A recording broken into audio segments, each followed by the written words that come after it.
ಹಲವು ವಿವಿಧ ಅಭಿವೃದ್ಧಿ ಕಾಮಗಾರಿಗಳ ಶಂಕುಸ್ಥಾಪನೆ ಮತ್ತು ಲೋಕಾರ್ಪಣೆ.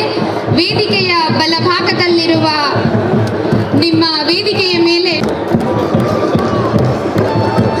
ಇದೀಗ ತಾನೇ ಆಗಮಿಸಿರುವ ಉದ್ಘಾಟನೆ ಮಾಡಿರ್ತಕ್ಕಂಥ ಕಾಮಗಾರಿ ಈ ಗ್ರಾಮಗಳ ಸೋಮಲಾ ಶ್ರೀ ವಸಂತ್ ಕುಮಾರ್ ಅವರೇ, ಇನ್ನೊಬ್ಬರು ವಿಧಾನ ಪರಿಷತ್ತಿನ ಸದಸ್ಯರಾದಂತಹ ಬಸವನಗೌಡ ಬಾದರ್ಲಿ ಅವರೇ, ನನಗೆ ಹೇಳಿರಲಿಲ್ಲ ಅಂತ ಅನಿಸುತ್ತೆ. ಇಲ್ಲಿ ಬಂದ ಮೇಲೆ ಗೊತ್ತಾಯಿತು ಅಂಬಾದೇವಿಯವರ ಜಾತ್ರೆ ಇದೆ, 2 ಕೋಟಿ ಖರ್ಚು ಮಾಡಿದ್ದೇವೆ. ಉಳಿದ ಹಣವನ್ನು ಕೂಡ ಬಿಡುಗಡೆ ಮಾಡಿ ಅದನ್ನು ಖರ್ಚು ಮಾಡ್ತಕ್ಕಂಥ ಕೆಲಸವನ್ನು ನೆನಪಿನ ಕಾಣಿಕೆಯನ್ನು ನೀಡುವ ಕ್ಷಣ.